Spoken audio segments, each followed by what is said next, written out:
Hello students, welcome to our new channel smart school Bengali আড্ডা 24/7। তোমাদের মনে একটা বড় প্রশ্ন, সরকারি না বেসরকারি, কোন জায়গা থেকে পড়লে ফিস কত টাকা এবং চাকরি পাওয়ার সুযোগ কোনটাতে বেশি? সরকারি চাকরি আমি কি বেসরকারিতে পড়লে পাবো না? না গভর্নমেন্ট থেকে পড়লেই একমাত্র সরকারি চাকরি পাওয়া যায়?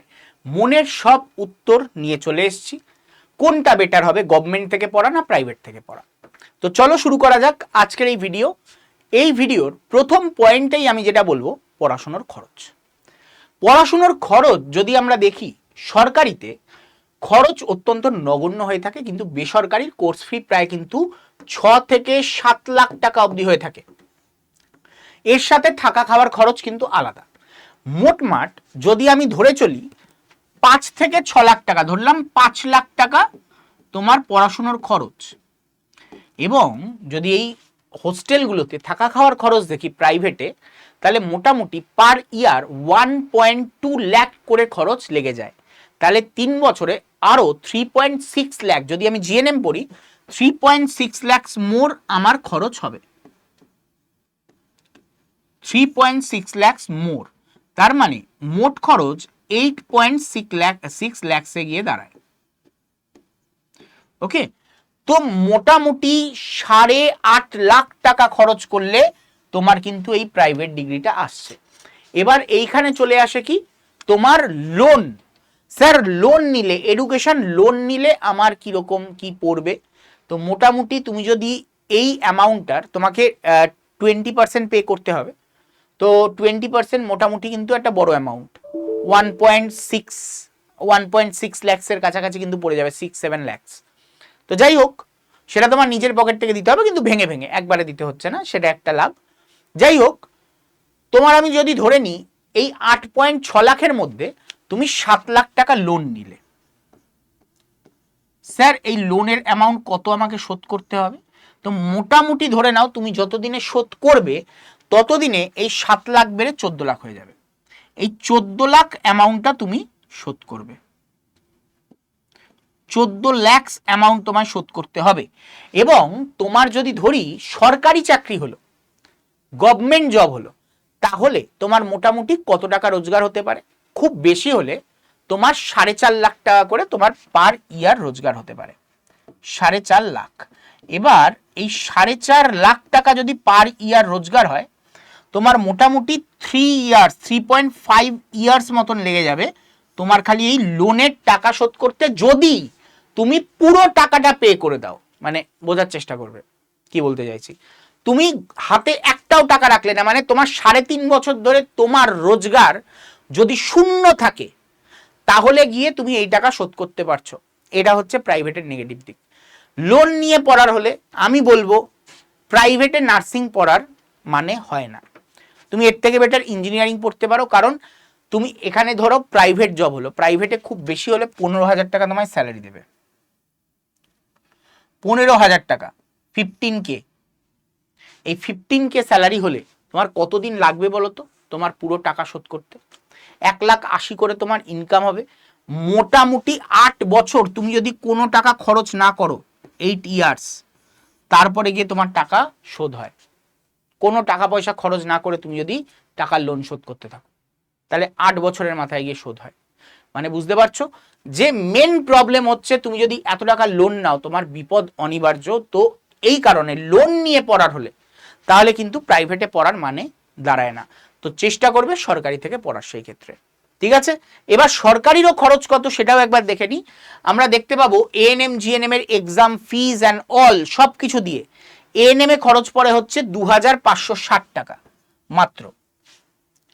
তোমার পড়াশোনার জন্য খরচ 2,560 টাকা, যেটা আমরা এর আগে দেখলাম প্রাইভেটে পড়লে 5 লাখ টাকা। ঠিক আছে, এবং জিএনএম যদি আমি 3 বছর পড়ি তাহলে আমার খরচ হচ্ছে 5,340 টাকা মতন। এটা হচ্ছে তোমার মোট খরচ এএনএম জিএনএম এর ক্ষেত্রে। এইবার টোটাল কস্ট আমরা কাউন্ট করব, কারণ তোমাকে ওখানে থাকতে হবে, খেতে হবে। তো সেই ক্ষেত্রে আমরা দেখতে পাই থাকা খাওয়া যদি খুব কম করে হয় এএনএম এর ক্ষেত্রে, আমরা দেখতে পাবো এএনএম এর ক্ষেত্রে আমরা দেখতে পাচ্ছি এই অ্যামাউন্টটা। থাকা খাওয়া সবকিছু নিয়ে 2 বছরে তোমার খরচ হচ্ছে এটা। স্যার এটাও তো অনেকটা বেশি আমার কাছে। না, অনেকটা বেশি এই কারণে হবে না, কারণ এটা 2 বছর ধরে তুমি ভাগ করে দেখো, তোমার অ্যামাউন্টটা খুবই কম পড়ে। ওইটুকুনি টাকা তুমি কিন্তু তোমার বাড়িতে থাকা খাওয়া করলেও তোমার কিন্তু খরচ হতো। এখানের থেকে 3,000 বাদ দিয়ে দাও, 40,000 টাকা মতন ধরে নাও, 40,000 টাকা মতন তোমাকে 2 বছরে শোধ করতে হয়, মানে 20,000 টাকা। তুমি যদি বাড়িতেও খাও দাও না, এর থেকে বেশি খরচ হবে। তাহলে এইটা কিন্তু বড় অ্যামাউন্ট নয়, এমনকি এটাও নয়, 3 বছরের হিসাবে এই অ্যামাউন্টটাও বড় নয়। তুমি যদি বাড়িতে বসে থাকো খাও, এর থেকে বেশি খরচ হবে তোমার। ক্লিয়ার? এবার আসছি জিএনএম এর টোটাল। জিএনএম এ আমরা দেখতে পাই লোয়েস্ট যদি হয় 66,972 টাকা সরকারি থেকে পড়লে, মোট সব মিলিয়ে খরচ মানে থাকা খাওয়া সব নিয়ে। আর হাইয়েস্ট কত অবধি যেতে পারে? 1,13,772। আমি আবারও বলবো যে তুমি যদি বাড়িতে তুমি যদি মানে থাকো, এর থেকে বেশি খরচ হবে। ঠিক আছে? তো তাই জন্য বলছি যে এই অ্যামাউন্টটা বেশি নয়, কারণ তোমাকে মান্থলি দিতে হয় 2,000, 2,500 কি 3,000 এরকম মান্থলি দিতে হয়। তুমি বাড়িতে থাকলে ওই টাকা তোমার খরচ হতো। তো সরকারি থেকে পড়লে এটা হচ্ছে খরচ। ক্লিয়ার? এইবার চলে আসছি প্র্যাকটিক্যাল ট্রেনিং এবং অভিজ্ঞতা এই দিকটায়। সরকারি কলেজ, এখানে নিজস্ব বড় সরকারি হাসপাতাল থাকে, এবং তোমরা নিশ্চয়ই জানো সরকারি হাসপাতালে রোগীর সংখ্যা কত, পার ডে কত সংখ্যক রোগী আসে, আশা করি তোমরা সেটার ব্যাপারে অবগত। তার ফলে কি হবে, যত বেশি রোগী ঘাটবে তত বেশি নলেজ হবে, তার প্র্যাকটিক্যাল নলেজ তত বাড়বে। আর প্র্যাকটিক্যাল নলেজ বাড়া মানে সে যখন ইন্টারভিউতে বসবে তার ইন্টারভিউ ক্র্যাক করা হয়ে যায় ইজি। তো তাই জন্য এই ক্ষেত্রে সরকারি কলেজ অনেক বেশি এগিয়ে বেসরকারি কলেজের থেকে। বেসরকারি কলেজে কিন্তু এত বেশি লোক আসে না, তার ফলে হ্যান্ড অন প্র্যাকটিস যেটা, সেটা কিন্তু তুলনামূলক এই প্রাইভেট হাসপাতালে কম হয়। তার ফলে আমরা দেখতে পাই প্রাইভেট হসপিটালে যারা পড়ে তাদের নলেজ একটু হলেও কম আমরা দেখতে পাই, বা হাত পাকা একটু কম হয়। তো সরকারি কলেজে কাজের চাপ বেশি থাকায় শিক্ষার্থীরা অনেক বেশি দক্ষ হয়ে ওঠে, কারণ র্যান্ডাম একের পর এক আসছে, তো তাদের চিকিৎসা করতে হচ্ছে, তার জন্য তাদের কিন্তু অভ্যাস হয়ে যায় এটা। ঠিক আছে? তার নলেজও বেড়ে যায়। এবার চলে আসছি পরিকাঠামো এবং নিয়ম শৃঙ্খলা। এইটার ক্ষেত্রে আমরা বিপরীত জিনিস দেখতে পাবো। এই ক্ষেত্রে সরকারি কলেজ পিছিয়ে এবং বেসরকারি কলেজ অনেক এগিয়ে। এরা অনেক বেশি পরিষ্কার পরিচ্ছন্ন, এরা অনেক বেশি উন্নত। তোমার যদি হাই ক্লাস মানে স্ট্যাটাস মেনটেন করতে হয়, তাহলে তুমি অবশ্যই, তোমার যদি আর্থিক অবস্থা ভালো হয়, তুমি প্রাইভেট কলেজে কিন্তু পড়তে পারো। এই পয়েন্টটার উপর ভিত্তি করে যদি আমরা দেখি পরিকাঠামো এবং নিয়ম শৃঙ্খলা, এটার উপর ভিত্তি করে দেখলে। ওকে, এইবার চলে আসছি তার পরের পয়েন্ট, রেজিস্ট্রেশন ও চাকরির সুযোগ। রেজিস্ট্রেশন মাথায় রাখবে, সরকারি বলো বা বেসরকারি যেখান থেকেই পড়ো, WBNCর রেজিস্ট্রেশন তোমরা সবাই পাবে।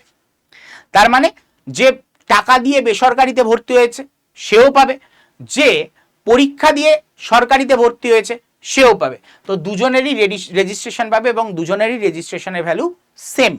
ওকে, আর কি, বেসরকারি কলেজের নিজস্ব হাসপাতালে পড়াশোনা শেষে সরাসরি চাকরি বা প্লেসমেন্টের সুযোগ থাকে অনেক বেসরকারি হসপিটালে। সরকারিতে সেটা হবে না, সরকারিতে তুমি ওইভাবে ডাইরেক্ট রিক্রুটমেন্ট পাবে না। কিন্তু বেসরকারি কলেজে তুমি যদি পড়ো, অনেক বেসরকারি কলেজ আছে বড় বড়, যেগুলো হচ্ছে অ্যাপোলোর মতন সংস্থা, পিয়ারলেস এর মতন সংস্থা, রামকৃষ্ণ মিশনের মতন সংস্থা। এরা সাধারণত কি করে, এদের এখান থেকে যারা পড়ে তাদেরকে রিক্রুট করিয়ে নেয়। তো তাই জন্য আমি বলবো বেসরকারিতে এই সুযোগটা রয়েছে। কিন্তু এটাও বুঝতে হবে, সরকারিতে স্যালারি হয় কিন্তু 36,000 মতন। সরকারিতে তুমি যদি পাও, তুমি যদি জিএনএম পাও 36K মতন তোমার স্যালারি হবে। এখানে কিন্তু 12 থেকে 15-র বেশি কিন্তু তোমার স্যালারি হবে না। জিএনএম এর ক্ষেত্রে 12 থেকে 15 বেশি স্যালারি হবে না, এখানে তার ডবল স্যালারি আমরা আশা করতে পারি। তো সেই ক্ষেত্রে দেখতে গেলে রেজিস্ট্রেশন পাওয়ার পর সরকারি চাকরির বিজ্ঞপ্তিতে দুই ধরনের কলেজই সমান অগ্রাধিকার পাবে।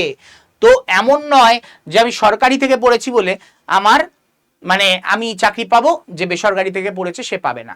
সরকারি থেকে পড়লেও যতটা সুযোগ, বেসরকারি থেকে পড়লেও ততটা সুযোগ। কিন্তু মার খেয়ে যায় কোথায়? ইন্টারভিউতে তার যেহেতু প্র্যাকটিক্যাল নলেজ কম, যে বেসরকারিতে পড়েছে সেই জায়গায় সে মার খেয়ে যায়। এবং ম্যাক্সিমাম ক্ষেত্রে বেসরকারিতে কারা ভর্তি হয়? যারা পড়াশোনায় অতটা ভালো নয়।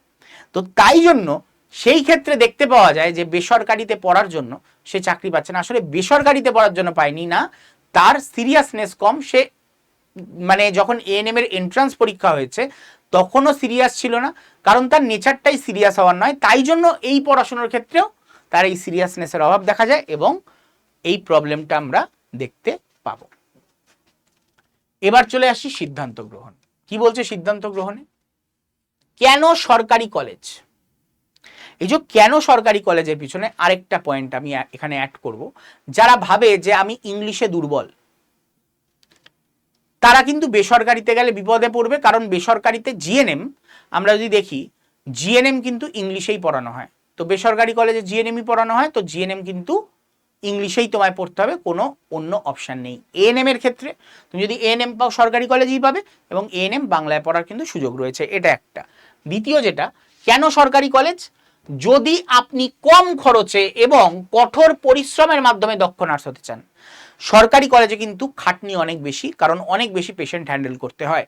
তো সেই ক্ষেত্রে আমি বলবো যে সরকারি কলেজ এগিয়ে আছে দক্ষ নার্স তৈরি করার ক্ষেত্রে। কিন্তু বেসরকারি কলেজ, সেখানে কি হয়, আপনি যদি উন্নত পরিকাঠামো এবং পড়াশোনা শেষেই নিশ্চিত কর্মসংস্থান চান, সবসময় নিশ্চিত কর্মসংস্থান হয় না, তবে কয়েকটা কলেজ রয়েছে, ভালো কলেজ, আবারও বলছি ভালো কয়েকটা কলেজ রয়েছে যেখানে কিন্তু সুযোগ রয়েছে কর্মসংস্থানের। এরপরে আসছি, দিন শেষে উভয় জায়গা থেকেই আপনি একজন নিবন্ধিত নার্স হিসাবে কেরিয়ার শুরু করতে পারবেন। নিবন্ধিত নার্স হিসাবে মানে রেজিস্টার্ড নার্স হিসাবে তোমরা কিন্তু পড়াশুনো এখান থেকে করতে পারো, তোমরা রেজিস্টার্ড নার্স হয়ে যাবে এবং তারপরে তোমরা প্র্যাকটিসও করতে পারবে। তোমাদের বিভিন্ন হসপিটাল বা নার্সিং হোমে তোমরা কিন্তু প্র্যাকটিস করতে পারবে, তোমাদের লাইসেন্স চলে আসবে। আশা করি বোঝাতে পেরেছি তোমাদের এই টোটাল পয়েন্টটা। এইবার তোমাদের মধ্যে যারা এএনএম জিএনএম এর প্রিপারেশন নিতে চাও, তাদের জন্য একটা ছোট্ট একটা প্রসেস বলছি। এখানে যে নাম্বারটা দেখতে পাচ্ছ 8130209247, কি বললাম, 8130209247, এই নাম্বারটায় জাস্ট প্রেস 1, এই প্রেস 1 করে কল করে নাও, বাস তোমাদের কাজ হয়ে যাবে। প্রেস 1 করে কল করে নিলেই তোমাদের ভর্তি করে দেওয়ার সব প্রসেস এখানে বলে দেওয়া হবে। আমি সুভাষিস ভট্টাচার্য, প্রায় 8 বছর ধরে পড়িয়ে আসছি তোমাদের এই পরীক্ষাগুলোর জন্য বায়োলজি। আগামী দিনেও আমি তোমাদের পড়াতে থাকবো। দেখা হবে তোমাদের সাথে নেক্সট ভিডিওতে। নেক্সট ভিডিওতে দেখা হওয়ার জন্য তোমাদের যেটা করতে হবে, চ্যানেলটাকে সাবস্ক্রাইব করে নাও, আর ভিডিওটাকে লাইক করতে ভুলো না, ভিডিওটাকে লাইক করে দিও, কমেন্ট করে জানিও তোমাদের মনে যদি কোনো প্রশ্ন থাকে সেটা। তো দেখা হচ্ছে তোমাদের সাথে নেক্সট ভিডিওতে। আর আমাদের গ্রুপে অ্যাড হওয়ার জন্য এই ভিডিওর কমেন্ট বক্সে পিন করা থাকবে টেলিগ্রাম লিংক, সেটাই কিন্তু অবশ্যই জয়েন হয়ে যাও। দেখা হবে নেক্সট ভিডিওতে। টাটা।